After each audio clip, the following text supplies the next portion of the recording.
तो भाई हमारे गांव में आ रही थी बारिश इतनी ठाड़ी, पुलिस वालों की गाड़ी भी डूबन को हो रही थी। तो आगे की बात बताओगे गौरव भाई?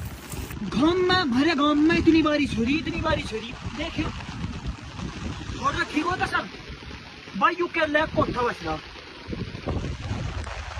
और इस भाई हम खड़े और गैल में हमारा भाई भी टोड़ा बच गया बस। अरे यू भी डूबन वाला, अरे ये इसकी भी अकादमी में है भी डूबेगा और धर भाई जितना सहयोग करे तो उतना करो, इस बटोटे को बचा लो बस।